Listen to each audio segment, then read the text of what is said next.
com a lógica nesses casos. As pessoas estão preocupadas em defender o time do coração. E, infelizmente, para nós crentes, muitas vezes isso acontece nas outras áreas. Então, áreas sentimentais, amorosas. Muitas vezes, a Bíblia não é o padrão da nossa regra de amor, de sentimento. Por quê? Porque você está inclinado a seguir um caminho, porque o seu coração está lhe inclinando, e você abraça isso. É perigoso, certo? Por isso que Deus nos deu um livro, e nós temos esse livro para ser nosso guia, nossa lâmpada. O salmista chama a palavra de Deus de lâmpada para os pés. Então você imagina que aqui nós apagássemos a luz e eu falasse para vocês, podem se dirigir à saída. Você até teria uma noção meio vaga de onde está a saída, porque você lembra, mas se dependendo do lugar que você estivesse, você teria dificuldade de chegar lá. Assim é a vida dos homens sem Deus. Eles estão perdidos, cegos, tentando tatear o caminho. Mas sem a palavra de Deus para conduzir, eles não têm luz. Então, a Bíblia ela é composta por... Aqui a gente vai falar um pouquinho de coisas mais teóricas que estão... Ou melhor, coisas mais técnicas que são números e coisas desse tipo, mas é importante que você lembre. Por quê? Porque muitas vezes quando você associa números com as verdades é mais fácil de gravar. Não sei se você é parecido comigo. Eu às vezes preciso lembrar de números para associar algumas coisas do dia a dia. Então é aquilo que a gente chama de ter um infográfico. Sempre pensar nas coisas com uma informação visual. Os números me ajudam nisso. Então, se você lembra que a Bíblia tem 66 livros, logo você consegue ter noção se alguém vir apresentar um livro que não faz parte desses 66. Ah, mas então eu teria que saber os 66? Sim, teria. Qual é a boa notícia? São só 66. Então é mais fácil de você saber, não são 100. Mas é fácil decorar 66? Depende. Quando a gente gosta de alguma coisa, a gente decora. A gente canta cânticos sem olhar as letras, não é verdade? Inclusive, para a composição da Bíblia, quando eu dei essa aulinha aqui para as crianças ali no nosso culto infantil, existe uma musiquinha que você pode aprender. Está bem fácil lá uma musiquinha da Bíblia, que você começa lá em Gênesis e vai até Apocalipse. E como a música muitas vezes é uma forma fácil de você aprender, é uma boa sugestão, certo? Todo mundo sabia que a Bíblia tinha 66 livros? Sabiam, né? Estão com vergonha de dizer, mas eu sei que vocês sabiam. E a Bíblia ela é dividida em duas partes. Quais são elas? A Bíblia, como nós temos hoje, ela é dividida em duas partes.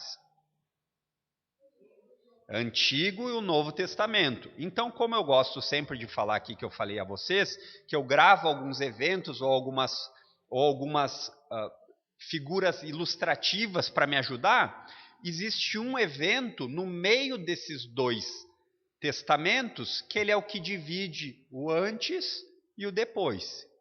Alguém saberia dizer o que é o evento que divide o Antigo Testamento do Novo? Uma cruz, exatamente. Então aqui você já consegue mais ou menos entender que o Antigo Testamento é aquilo que narra antes de Jesus. E o Novo Testamento é aquilo que vem depois. Nós poderíamos pensar na palavrinha testamento, e esse também é um exercício que eu quero incentivar os irmãos a fazerem, porque muitas vezes a gente aprende as palavras, mas não pensa nas palavras. Então, o que quer dizer um testamento? Eu prontamente, quando penso em testamento, penso num filme em que um milionário está delegando seu testamento para os que vão receber a fortuna. Isso é o que vem de bate-pronto para mim. E não está completamente equivocado, porque testamento é a ideia de um acordo, né? A Bíblia ela também usa palavras como pacto, como aliança, para descrever essa ideia. Então, por exemplo, nós poderíamos dizer que existe a velha aliança e a nova aliança. E elas também têm como marco divisório uma cruz. Então, enquanto no Antigo Testamento existia uma aliança, no Novo Testamento essa aliança é diferente, é uma nova aliança. No Antigo Testamento nós temos como um caráter mais geral a lei de Moisés. No Novo Testamento nós temos a nova aliança muito mais vinculada a Jesus e aquilo que Jesus fez. Lembram quando a gente faz aqui o domingo de ceia? A gente comemora a nova aliança no sangue de Cristo. Então, Jesus institui uma nova aliança. Então, se você gravar isso, você vai saber explicar aonde está localizado o Antigo e o Novo Testamentos, certo? Você também pode aqui lembrar o resumo geral das histórias do Antigo e do Novo. O Antigo, ele era um testamento, uma série de escritos hebraicos que apontavam para o Messias. Então, eles apontavam para algo que precisaria acontecer. No Novo Testamento, nós temos um relato daquilo que aconteceu. Então, neste sentido, irmãos, nós que temos aqui o conteúdo completo da Bíblia, nós somos muito mais privilegiados do que a nação de Israel, que viu milagres, pães caindo do céu, mar sendo aberto. Aí você diz, duvido muito. Eles esperavam ver aquilo que nós sabemos. É isso que Pedro fala em sua carta, é isso que Paulo também explica em Romanos. Então valorize isso. E a Bíblia, como nós temos hoje, ela não veio para nós por acaso ou então assim de maneira fácil. Não. Quando nós temos esse livro que todos nós temos acesso, versões de celular, versões escritas, linguagem mais fácil, linguagem mais difícil, inglês, português, isso foi a custo de sangue. Isso veio até nós hoje com sangue. Então, às vezes nós desvalorizamos um livro que para chegar a nós como está hoje, teve muito esforço e trabalho. Então isso deveria nos fazer valorizar mais a Bíblia. Porque tantas vezes nós não valorizamos como deveríamos. E aqui eu não estou invocando a vocês um sentido místico do livro em si. Embora eu tenha um maior apreço pelo livro em si. Eu gosto de ver a Bíblia, um livro grosso, né? Hoje em dia tem capas lindas que estão fazendo. Mas sim no conteúdo que está dentro dela. Isso é muito importante. Ainda existem muitas pessoas que não têm acesso à Bíblia como você tem hoje. Sabia disso? Muitas pessoas que desejariam ter o que você tem para ler e elas não podem porque muitas vezes ou elas são proibidas ou porque elas não têm acesso, por incrível que pareça. Então, quando nós desvalorizamos esse cânon completo, em outras palavras, nós estamos desvalorizando aquilo que nós temos de melhor. Sendo assim, a Bíblia é dividida em Antigo e Novo Testamento. Ela é dividida em duas porções. No Antigo Testamento nós temos 39 livros e no Novo Testamento nós temos 27. Somando os dois dá um total de quantos livros? Vocês são espertos, leram lá, né? Porque senão a matemática não sei se ia estar ajudando. Então você percebe que o Antigo Testamento é uma porção maior do que o Novo. Embora o Novo seja algo que nós sempre estamos mais familiarizados, inclusive fazemos até leituras públicas, porque parece-nos que muitas vezes é o que faz mais sentido. Mas isso também é um engano. É verdade que o Novo Testamento acaba sendo um pouco mais fácil numa primeira leitura, porque ele não tem aquele peso tão robusto de história judaica, de história israelita. Que muitas vezes vocês pegam genealogias enormes lá e a gente fica dizendo assim, para que saber tudo isso? Mas irmãos, vocês devem lembrar que nós já falamos aqui, que é um progresso de revelação. Então, quando você conhece o começo, você compreende melhor o fim. Quando você entende Gênesis, você consegue entender melhor como vai acontecer lá em Apocalipse. E isso é importante, então. Então, para nós, na Igreja Bíblica Luz do Mundo, não existe superioridade entre os testamentos. Eles são complementares e eles são progressivos. Então, o Novo Testamento é verdade que ele dá luz a muitas coisas no Antigo que nós enxergamos meio mal. Então, a ideia do Novo é que o Novo vai trazendo informações que o Antigo não deixa bem claras. Certo? Até aqui tranquilo? Então, irmãos, vamos falar aqui um pouquinho da classificação do Antigo Testamento de 39 livros. E aqui eu vou fazer com vocês aquilo que eu falei. Sempre eu vou explicar um pouquinho e mostrar quantos livros tem. Por quê? Para mim sempre me ajuda a saber a quantidade de livros, porque se eu precisar pensar, eu lembro. Bom, o Pentateuco, que são os primeiros 5 livros, são 5. Então eu não corro o risco de, na separação aqui, na classificação, colocar 7 livros. Então esse primeiro critério aqui de classificação é como a Bíblia é dividida no Antigo Testamento. Aqui a gente divide ela em alguns recursos que são divididos conforme o tipo de literatura, o tipo de escritor. O Pentateuco quer dizer o quê? É penta, lembra? É de 5, penta de 5. Se fosse 6 ia ser hexa, mas não é o caso. Então, Pentateuco é de 5 livros. E esses 5 livros, que são os 5 primeiros livros, os 5 primeiros livros que nós temos na Bíblia, foram escritos por Moisés. Então, lembra da musiquinha? A musiquinha ela começa assim: Gênesis, Êxodo, Levítico, Número, Deuteronômio, Josué, Juízes e Sútil. E aí ele continua, né? Eu sei que os irmãos não gostam muito do gênero musical que eu tenho, então eu vou parar por aqui. Mas facilita muito, muito. Então, se você tem dificuldade e quer aprender, faça isso. Tem uma musiquinha para lhe ajudar nisso. Então, Pentateuco é a divisão dos 5 primeiros livros: Gênesis, Êxodo, Levítico, Número e Deuteronômio. Ok? Todo mundo sabia que esses 5 primeiros livros eram chamados de Pentateuco? Eles também são muito chamados de livros da lei. A ideia de lei mosaica está embutida neles. Irmãos, aqui nós não vamos entrar em cada livro e explicar todos os seus desdobramentos, embora seja muito valioso, e eu incentivo vocês, eu acho que é no blog da igreja tem, né, pastor? Cada livro, para quem foi escrito, o objetivo, né? Tem isso lá, né? Então, eu incentivo você a olhar lá. Inclusive, teve uma época que o pastor Fernando fez, não sei se ainda faz, que ele se reunia para ler a Bíblia com alguns irmãos, e o objetivo era o quê? Quando nós terminarmos de ler Gênesis, nós nos encontramos para falar de Gênesis. E aí esse resuminho que tem lá no blog da igreja é muito útil. Porque quando você entende o objetivo de um livro, ele começa a ficar mais claro ainda. Não é verdade? Então, por exemplo, nós estamos aprendendo sobre o sábado e a conexão do sábado com o Novo Testamento. Eu tenho certeza, porque alguns irmãos até já me falaram, já mandaram até fotos, que quando você começar a ler a respeito do sábado, começa a fazer mais sentido, porque você começa a entender a mensagem, não apenas esporadicamente, mas como uma história que tem um progresso. E isso é muito importante. Por isso que você não pode parar de ler a Bíblia. Você não pode, porque se você parar de ler a Bíblia, em pouco tempo você esquece e desconecta as coisas. Por isso eu falo que o Novo Testamento e o Antigo têm o mesmo valor, porque o Antigo Testamento ele vai caminhando para apontar a Cristo. Então, esses são os primeiros 5 livros, certo? Depois nós temos livros chamados de livros históricos. Olha quantos livros são: 12. 12 mais 5, 17. Já caminhamos um bom pedaço aqui do Antigo Testamento. E a ideia de livros históricos é que você pode ver um desenvolvimento histórico.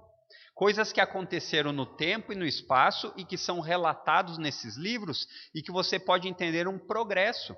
Então, entre esses livros, Josué, Juízes, Ruth, 1 e 2 Samuel, 1 e 2 Reis, 1 e 2 Crônicas, Esdras, Neemias e Esther. Todos já leram aqui, por exemplo, o livro de Esther? É uma história que é digna de um Oscar de Hollywood, porque é uma história maravilhosa. Só que ela não é ficção, ela é uma história real, que aconteceu no tempo e no espaço. E é isso que nós não podemos esquecer quando nós lemos a Bíblia.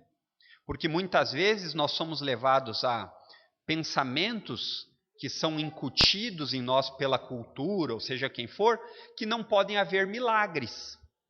Não é verdade? É assim que um pensamento, a gente chama isso em teologia, pensamento liberal, ele faz. Ele olha a Bíblia e quando tem algum tipo de explicação que ele não consegue explicar, ele inventa um outro tipo de interpretação. Nós não fazemos isso. Nós não fazemos isso. Por quê? Porque nós não sabemos explicar algo que não possa ser verdade. Isso é bem importante para você levar para a sua vida.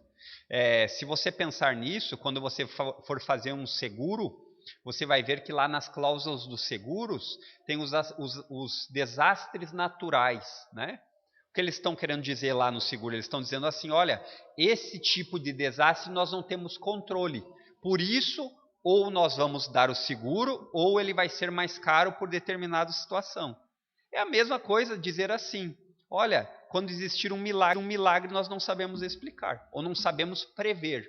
É isso que o seguro está fazendo, ele está dizendo, olha, um acontecimento desse, nós não temos como prever, porque nós não somos donos da história. Isso é bem interessante. Depois, irmãos, aqui nós vamos chegar naquilo que nós falamos de livros poéticos. 5 livros. O vermelhinho ficou ruim, né? Eu achei que ia ficar mais visível, mas ele ficou meio apagado. Ali o número 3 é poéticos. E quando você pensa em poesia, se você é como eu, você vai lembrar daquela velha poesia. Batatinha quando nasce, esparrama. Não é isso que você lembra? Talvez você seja um pouco mais culto que eu e teve uma poesia mais profunda, melhor. Mas, irmãos, a poesia ocidental não tem nada a ver com a poesia de Israel, com a poesia aqui judaica. A poesia judaica, ela não está relacionada com essa rima de ouvir, mas com uma rima de pensamentos. O que rima na poesia judaica são os pensamentos. Os céus proclamam a glória de Deus e o firmamento anuncia a obra das suas mãos. Um dia anuncia outro dia. Então, na poesia, não considere esse gênero literário importante como algo de menos valor. Por quê? Porque normalmente quando a gente pensa em poesia, a gente não dá o valor porque é uma coisa meramente de rima. Não.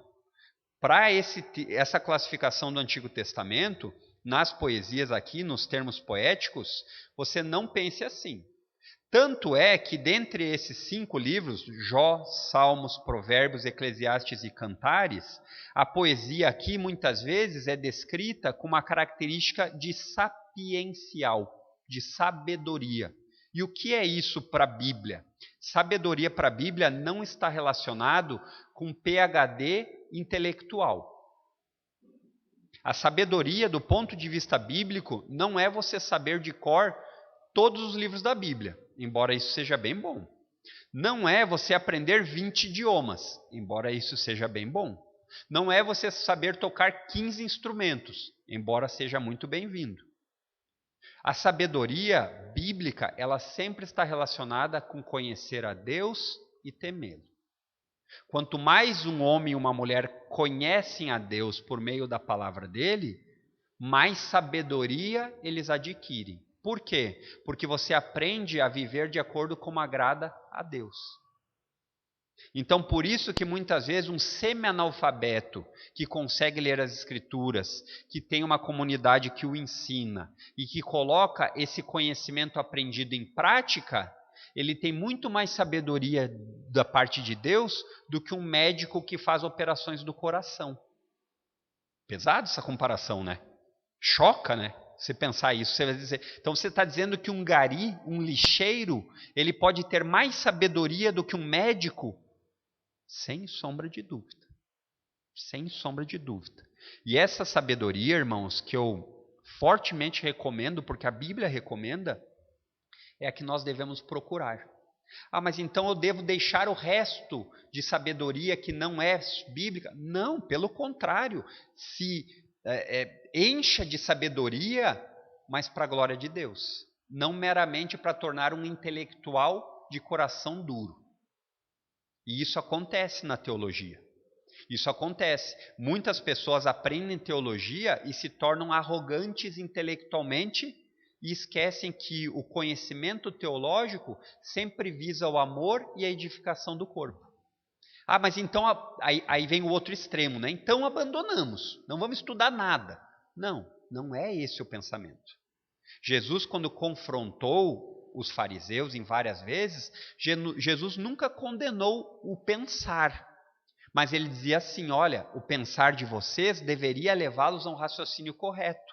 Vocês sabem olhar quando vai chover, quando não vai, mas vocês não sabem reconhecer os sinais do Filho do Homem. Então Jesus estava dizendo o seguinte, olha, esse conhecimento que vocês têm de olhar, saber quando vai chover, quando não vai, saber interpretar as coisas, ele não é mal-vindo, ele é bem-vindo. Mas quando vocês não usam esse raciocínio lógico para conhecer a mim, aí vocês estão cometendo o maior erro de todos, porque a sabedoria nada vale. Então, irmãos, os livros poéticos, que são esses 5, eles têm muita poesia. Mas a poesia é uma rima de pensamentos. Nós chamamos isso, ou melhor, é chamado isso paralelismo. Que é a ideia aqui, rapidão, grosso a modo, de paralelos de pensamento. Onde você contrasta a sabedoria. Lembra do Salmo 1? Ali é um paralelismo de sabedoria. Existe o sábio que vive de acordo com a lei do Senhor. E existe o tolo, o ignorante, que ele não leva Deus em consideração. Então, a Bíblia, quando ela leva essas palavrinhas, sábio,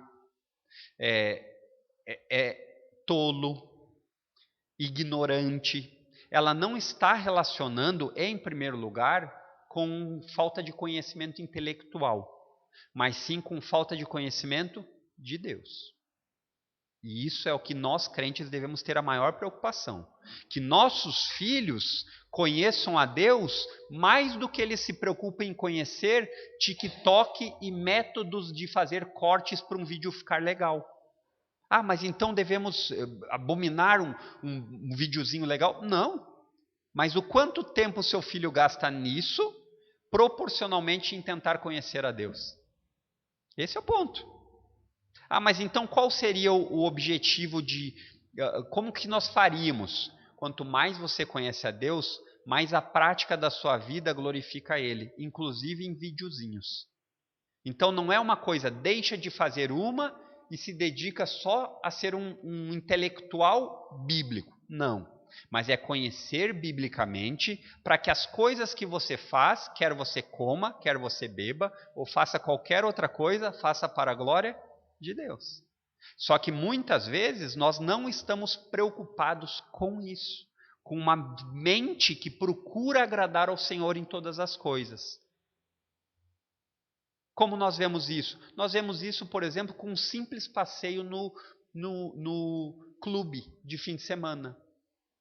O clube é quente, está sol.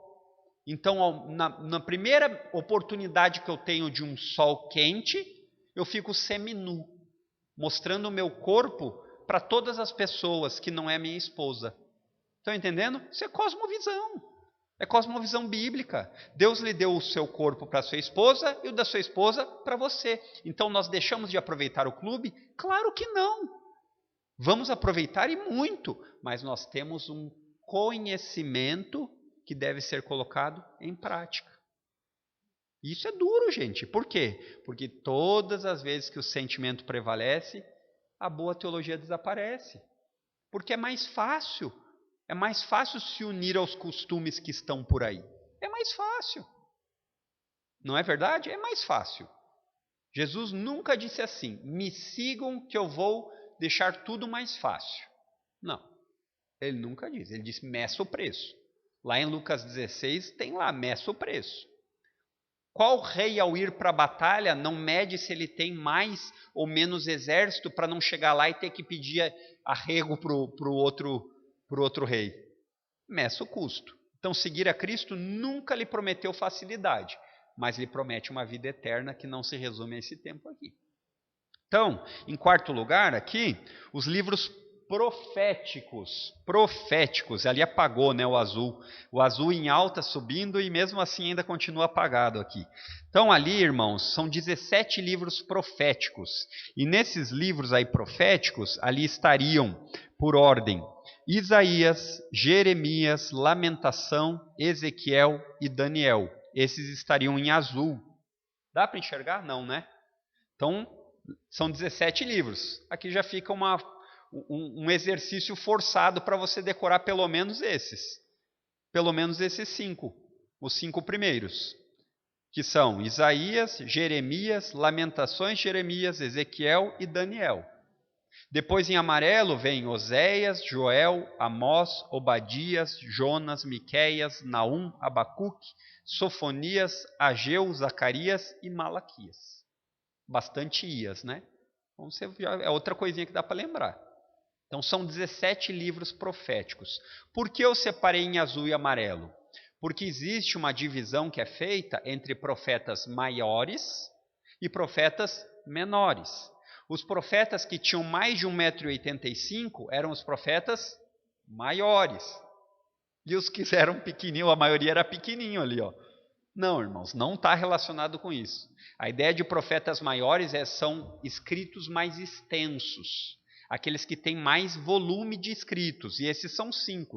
São 5. Isaías, Jeremias, Ezequiel e Daniel. Lamentações faz parte do profeta Jeremias. Certo? Então, os livros proféticos são 17. Então, 66 livros tem o cânon como um todo, a Bíblia, certo? Sendo que desses 66, eles são divididos em Antigo e Novo Testamento. E do Antigo Testamento são 39 livros. E desses 39 livros são classificados de 4 formas: Pentateuco, históricos, poéticos e proféticos. Muitas vezes você vai ver o Novo Testamento, Jesus falando da lei e dos profetas. Você lembra? O Evangelho de Mateus falou sobre isso, o pastor nos ensinou. Muitas vezes ele está se referindo, não é a ideia de pessoas, mas a ideia de escritos. A lei, Pentateuco. E os profetas, esses escritos. Interessante, né? Alguma dúvida até aqui, irmãos? Não? Certeza? Então agora todo mundo fecha os olhos e vamos falar os 39 livros. Não ficou dúvida nenhuma. Essa é uma tarefa de casa maravilhosa. Tem essa musiquinha de criança, mas não fique envergonhado. Jesus não disse que tinha que ser como criança para herdar o reino, que foi uma exegese, né? Deu uma torcida no texto. Mas a ideia é que nós precisamos muitas vezes nos humilhar. E decorar uma musiquinha, os salmos eram cantados muitas vezes para isso, para você lembrar, né? Então, muito melhor do que ficar cantando essas músicas chatas, chiclé que existem, né? Aquelas que a gente gruda no ouvido, fique lembrando dessa musiquinha. Então, eu vou trazer só uma curiosidade aos irmãos, porque isso, para mim, fez diferença na minha vida. Eu creio que fará na vida de vocês, mas não é algo que você vai aprender de uma vez só. A relação dos profetas em ordem cronológica. O que eu quero dizer com isso? Se você é parecido comigo, você já ficou várias vezes com dúvida dos acontecimentos na história, traço histórico, aonde estão acontecendo. Onde é que está Jeremias, em que período? Né?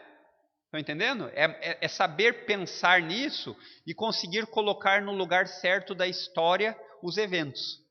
Isso é muito positivo porque lhe ajuda a entender como as coisas foram acontecendo. Só que quando eu lhe falo que não vai acontecer só de uma vez, é porque é bastante complexo. Nós estamos falando de alguns milhares de anos de história, né? Então você não deve se precipitar a achar que você consegue tudo de uma vez só. Então, o resumo aqui é: a nação de Israel começa lá atrás com Abraão, um homem que Deus falou: vai, obedeça-me, mesmo sem enxergar. E dessa forma a sua herança, os seus descendentes serão incontáveis como as estrelas do céu. E ele foi. Dali a gente vê que vem Abraão, ele tem a capacidade de aqueles que ele abençoasse, seriam abençoados. Aqueles que ele transmitisse a notícia do Deus Altíssimo, seriam abençoados. A partir daí, Abraão tem uma descendência. E aí começa a história de Israel. Depois de Abraão vem Isaac. Depois de Isaac vem Jacó. E depois Jacó recebe um novo nome, que era Israel. E a partir de Israel existe uma nação. E depois de muito tempo em que eles conquistam a terra que estava prometida, não em sua totalidade, eles começam a se organizar e eles pedem um rei. porque as outras nações tinham um rei. E eles não lembram e não reconhecem que o rei que eles mais precisavam, que era Deus, reinava sobre eles. Então eles pedem um rei. E aí Deus concede o seu pedido. E qual rei vem? Saul. Mas não era o rei que Deus desejava, era o rei que eles queriam. E de Saul depois vem um rei que, segundo o que a palavra nos ensina, era um homem segundo o coração de Deus, mas cheio de defeitos. Mas segundo o coração de Deus, que tinha sabedoria de Deus. Ou seja, procurava conhecer a Deus e obedecê-lo, que era chamado Davi. E depois de Davi, o reino, a descendência que nunca acabaria, veio o seu filho Salomão. E depois de Salomão, esse reino que deveria durar para sempre, foi dividido em reino do norte e reino do sul. E aqui as figuras dos profetas começam a aparecer com mais intensidade. Por quê? Porque os profetas, apesar deles preverem coisas no futuro, mas a maior característica dos profetas nunca era a adivinhação de futuro, que é o que nós, hoje em dia, quando pensamos, ou até em meio à igreja evangélica, às vezes esse conceito está meio deturpado, né? A gente pensa, um profeta é alguém que fala sobre o futuro. E nem sempre era só isso, ou na maior parte não era sobre isso. Mas era sobre eles alertando que obedeçam a Deus, porque se vocês não obedecerem, maldição. Agora, se vocês obedecerem, Deus vai continuar sendo seu Deus. E o reino se divide em reino do sul, Judá, que a capital era Jerusalém, e o Israel como reino do norte, que a capital era Samaria. Então note que aquilo que era para ficar unido foi desfeito. Por quê? Por causa do pecado dos homens. E aí nós vemos profetas pré-exílicos. O que é um pré-exílico? Vocês devem lembrar que teve um período em que Israel foi levado preso, cativeiros. E aqui nós não estamos falando a respeito de Egito. Não é isso. É os próximos cativeiros que, se você olhar nas histórias, livros de histórias didáticos, você vai ver dois grandes reinos que sempre se falam: a Síria e Babilônia. E a Bíblia relata isso. A Bíblia contém essas informações. Então, do lado de Judá, os profetas pré-exílicos, Obadias, Joel, Isaías e Miqueias. Uma ordem cronológica. Olha o tempo aí. 841, 825, 739, 733. Mais de 1000 anos antes. E eles falando a respeito, quase 1000 anos antes, e eles falando a respeito de profecias do Messias, que depois viriam a se cumprir. E do lado de Israel aqui, nós temos Jonatas, Amós, Oséias, e aí então vem o exílio da Síria, 722. Notem que os profetas aqui, eu estou trazendo esse resuminho para vocês, porque cada profeta desses aqui, eles ficaram mais para um lado do reino. Os do lado de Jerusalém, eles ficaram ali falando para o reino de Judá. E aqueles lá do norte, eles ficaram falando para o reino o reino do norte, do sul, né? Eu falei do norte antes. Então, teve essa divisão. E esse período, para você entender onde eles estão, eu creio que faz sentido, porque você consegue entender, por exemplo, por que Jonas se negava tanto ir falar para os assírios. Porque eles eram sanguinários. Eles matavam todo mundo. E aí Jonas diz assim, eu não vou falar nada não. Eu quero mais é que eles morram. E aí você olha para Jonas e diz assim, ele não está completamente errado. Só que essa não é a postura que Deus quer. Assim como nós, como crentes, num período depois de eleições, não fazemos afirmações do tipo assim, o Nordeste que se lasque, ele não é do Brasil. Nós como crentes não pensamos assim, irmãos. Nós não pensamos assim. Nordeste de Cuba. Nós não pensamos assim, porque não é assim que Deus nos chama a sermos. Embora nós não concordemos com muitas coisas, a nossa postura em relação dos que discordam de nós, ela sempre deve ser amorosa e respeitosa. O ensinamento de Jesus é, dá o outro lado. Não dá de volta, dá o outro lado. Então, quando nós vemos alguns tipos de eventos acontecendo, por mais bem intencionados que sejam, como bloqueios de estrada, nós dizemos assim, nós como crentes não concordamos, porque nós não fazemos igual o lado errado. E não se trata de um posicionamento político, se trata de um posicionamento cristão. Então, o exílio da Síria aqui acontece no ano 722. Do lado de Judá, continua existindo profetas falando para os reis, se arrependam. Se arrependam porque o Senhor vai trazer juízo. O lado do norte já havia sido levado cativo. E aí nós vemos nesse período ainda, anos 650, 636, 621, Naum, Sofonias e Abacuque. E depois disso, nós vemos o episódio derradeiro. O povo não se arrepende. Então o exílio babilônico vai acontecer. Eles vão ser levados cativos para a Babilônia. E você vê que isso acontece muito tempo depois do Reino do Norte. Então eles ainda teriam tempo para se arrepender. Mas não foi o que aconteceu. Por quê? Todas as vezes que o sentimento prevalece, o conhecimento sobre Deus desaparece. Eu não vou fazer do jeito que o profeta está mandando. Por quê? Porque eu perco muitos seguidores. Eu vou ter muitos dislikes. Então eu vou colocar só nas redes sociais coisas que agradam. Porque eu não quero que as pessoas parem de me seguir. O crente nunca deveria pensar assim. Por quê? Porque nós temos um mandamento segundo um cânon. E ele é o padrão. Nós deveríamos iluminar esse mundo não como sendo luz, mas como sendo aqueles que a luz brilha por nosso meio. Jesus é a luz do mundo, mas ele chama a sua igreja para ser luz nesse mundo em trevas. E isso é importante de sabermos. E no exílio babilônico, ele teve profetas durante o exílio, e o exílio ele não aconteceu todo de uma só vez. Ele foi sendo levado aos poucos. Então, Daniel, ele profetiza durante o exílio. Depois nós vemos também Ezequiel, também durante o exílio. E Jeremias, talvez o mais sofrido de todos, é antes e depois. Antes e durante o exílio. Então você vê Jeremias sendo tratado que nem um bicho, ou até pior que bicho. E o Senhor falando para ele, continua falando.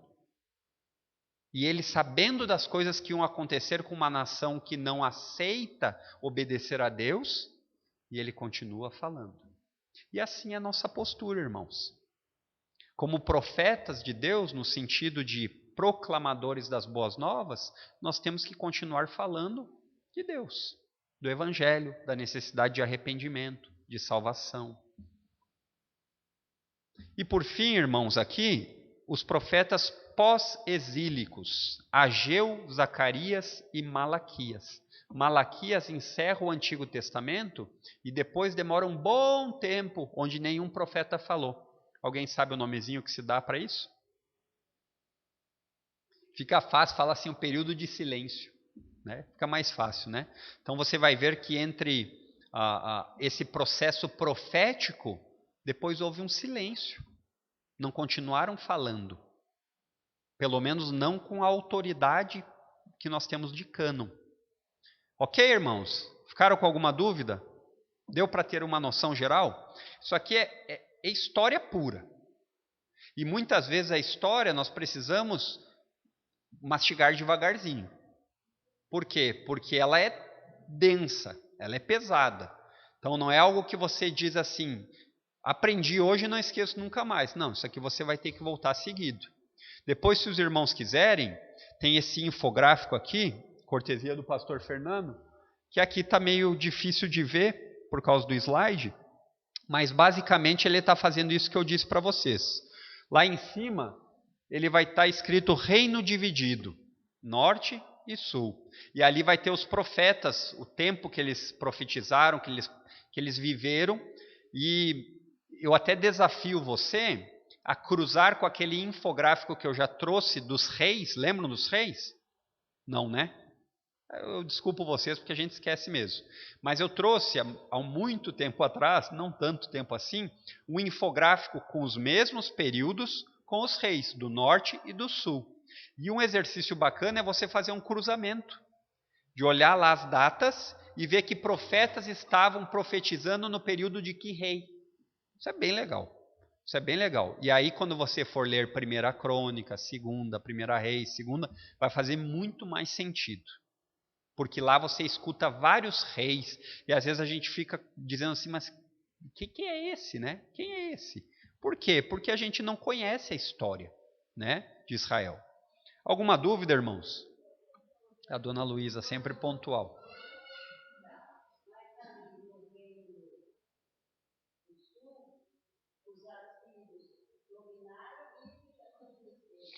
O reino do norte foi dominado.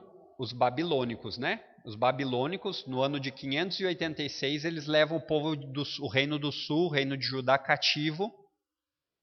E depois disso, aos poucos, eles vão sendo liberados naquilo que é o período pós-exílico, onde eles reconstroem Israel, né?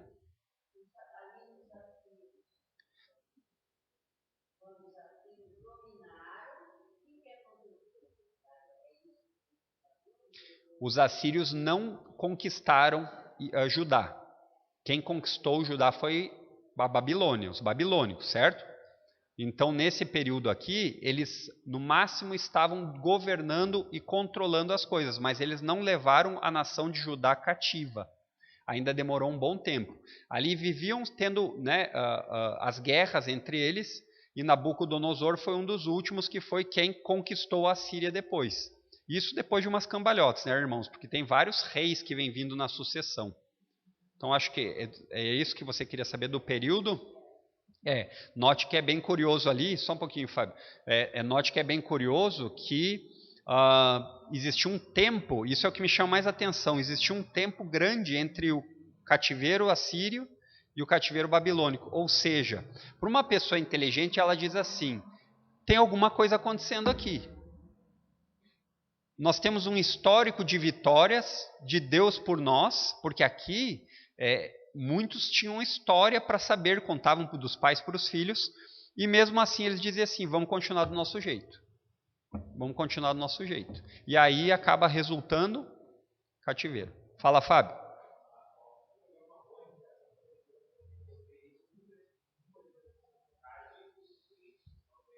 Sim. Tem bastante história ali. Tem alguns livros legais. Ali nós temos vários ressurgimentos de Israel tentando reconquistar, inclusive perto do período onde Jesus nasce, né?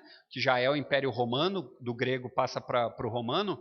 Nós temos várias histórias, inclusive dos macabeus, que eram histórias que aconteceram, que existem livros, mas nós não consideramos canônicos. Mas eles são fonte de história. Né? Então você tem ali Judas Macabeu, que foi um líder que inclusive se achava que poderia ser o Messias. Por isso que você vai pegar depois no Novo Testamento, por exemplo, o Gamaliel falando assim: olha, não adianta a gente lutar contra Deus. Se não for de Deus, logo essas revoltinhas aí vão esmurecer. Mas se for de Deus, é tolice lutar. Porque o povo judeu sempre procurou resgatar a identidade. Então você vê que esses atos revolucionários de vamos fazer uma revolução, sempre estava no DNA.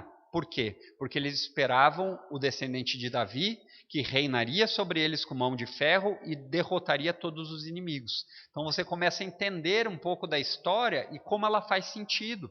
Você imagina aqui eles sendo oprimidos por nações. E é interessante que, muitas vezes, os babilônicos e os assírios também, eles não exterminavam eles. Por quê? Porque nem sempre o extermínio era o desejado. Quando você leva uma nação e mistura ela aos seus costumes, você tira o que tem de mais precioso, chamado identidade. Por isso que os crentes, ao serem misturados no mundo, eles deveriam ser luz e sal. E muitas vezes o que nós vemos são crentes sendo mais parecidos com os assírios, né? Então essa é a ideia. E nos cativeiros eles faziam isso. Então você vê a história de Daniel, se vocês não leram, é uma boa leitura, você vê que Daniel não se contaminou. Lá é um exemplo de cosmovisão para o mundo. Quer dizer que ele desobedecia o rei? Não, ele obedecia. Quer dizer que ele vivia tentando fazer vamos agora nos juntar e vamos derrubar o rei? Não fazia isso.